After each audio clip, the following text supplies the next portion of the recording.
একটা রাত কল্পনা করো। মধ্যপ্রাচ্যের আকাশ শান্ত, শহরের মানুষ ঘুমিয়ে আছে। হঠাৎ সাইরেন বাজতে শুরু করলো। মানুষ বুঝে গেল আবার আকাশ থেকে রকেট আসছে। কিন্তু এবার ঘটনা একটু আলাদা। রাডারে একটা অবজেক্ট ধরা পড়েছে, কিন্তু অপারেটররা অবাক হয়ে গেল, কারণ এই বস্তুটা সাধারণ রকেটের মতো নয়। এটা এত দ্রুত চলছে যে কম্পিউটার হিসাব করতে সময় পাচ্ছে না। 5 গুণ শব্দের গতি, 6 গুণ, 7 গুণ। হঠাৎ স্ক্রিনে লাল সতর্কতা, হাইপারসনিক থ্রেট ডিটেক্টেড। মাটিতে থাকা প্রতিরক্ষা ব্যবস্থা সক্রিয় হল। আয়রন ডোম, ইসরায়েলের সেই বিখ্যাত ঢাল যেটা হাজার হাজার রকেট ধ্বংস করেছে। কিন্তু প্রশ্নটা এখানে, যে অস্ত্র শব্দের গতির 5-10 গুণ দ্রুত ওড়ে, যে মাঝ আকাশে নিজের পথ পরিবর্তন করতে পারে, তার বিরুদ্ধে কি সত্যি আয়রন ডোম কাজ করবে? আজকের ভিডিওতে আমরা জানতে চলেছি আয়রন ডোম আসলে কতটা শক্তিশালী, হাইপারসনিক মিসাইল কেন পৃথিবীর সবচেয়ে ভয়ঙ্কর অস্ত্র বলা হয়, আর ভবিষ্যতের যুদ্ধ কে জিততে পারে। ভিডিওটা শেষ পর্যন্ত দেখো, কারণ শেষে আমরা এমন একটা সত্য জানব যা অনেকেই জানে না। আর যদি এমন টেকনোলজি আর জিওপলিটিক্সের গল্প তোমার ভালো লাগে, তাহলে এখনই চ্যানেলটা সাবস্ক্রাইব করে ফেলো, কারণ এখানে আমরা শুধু খবর বলি না, আমরা প্রযুক্তির যুদ্ধের গল্প বলি। আয়রন ডোম, আধুনিক যুগের আকাশের ঢাল। 2011 সাল, ইসরায়েল এক বিশাল সমস্যায় পড়েছিল।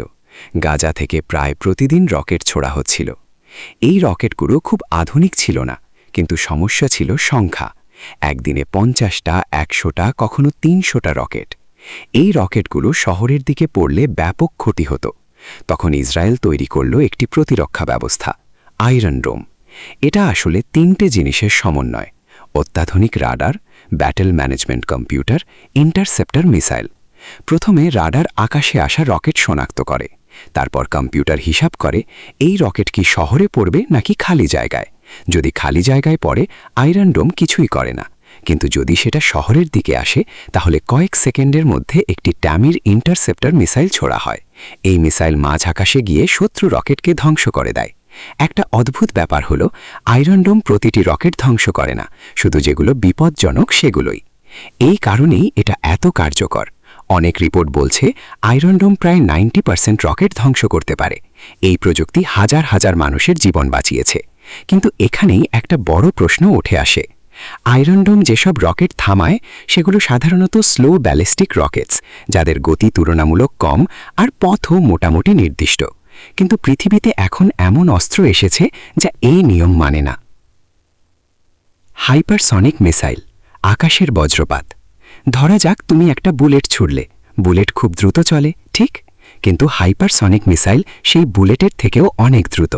বিজ্ঞানীরা বলে ম্যাক 5-এর উপরে যে গতি, তাকে হাইপারসনিক বলে, মানে শব্দের গতি 5 গুণ বা তার বেশি।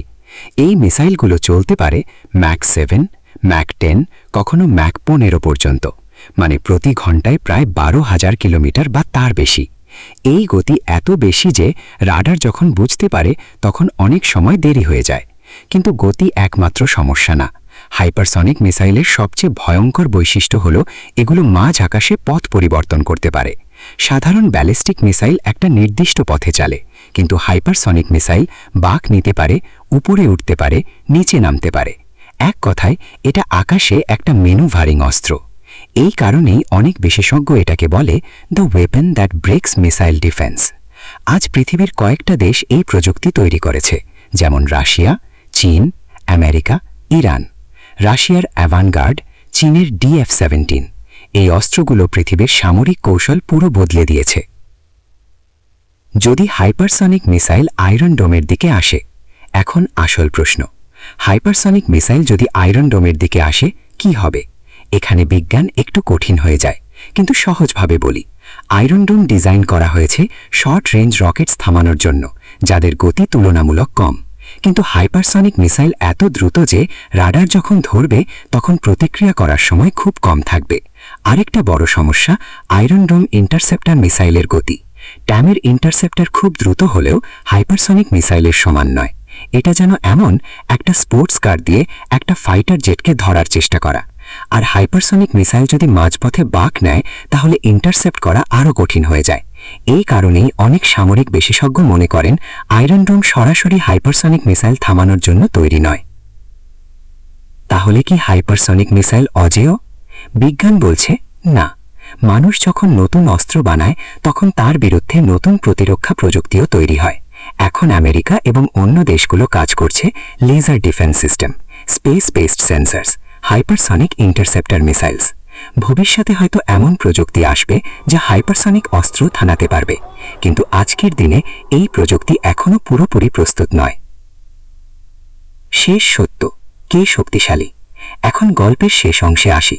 আয়রন ডোম নিঃসন্দেহে পৃথিবীর অন্যতম সফল প্রতিরক্ষা ব্যবস্থা। এটা হাজার হাজার রকেট ধ্বংস করেছে। কিন্তু হাইপারসনিক মিসাইল একেবারে অন্য ধরনের অস্ত্র। এটা শুধু দ্রুত না, এটা অপ্রত্যাশিত। এটা আকাশে এমনভাবে চলে যা অনেক পুরনো প্রতিরক্ষা ব্যবস্থাকে চ্যালেঞ্জ করে। এই কারণেই অনেক সামরিক বিশেষজ্ঞ মনে করেন হাইপারসনিক প্রযুক্তি আগামী যুদ্ধের নিয়ম বদলে দিতে পারে। অন্তত আজকের দিনে যদি সরাসরি তুলনা করা হয়, হাইপারসনিক মিসাইল প্রযুক্তি অনেক বেশি ভয়ঙ্কর এবং শক্তিশালী, কারণ গতি, ম্যানুভার আর অপ্রত্যাশিত পথ, এই তিনটি জিনিস মিলিয়ে এটা প্রতিরক্ষা ব্যবস্থাকে কঠিন চ্যালেঞ্জ দেয়।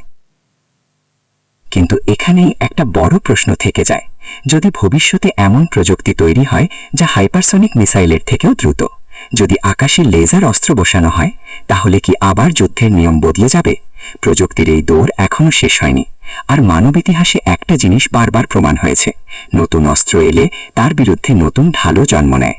কিন্তু আজকের দিনে আকাশের সবচেয়ে ভয়ঙ্কর বজ্রপাতের নাম হাইপারসনিক মিসাইল।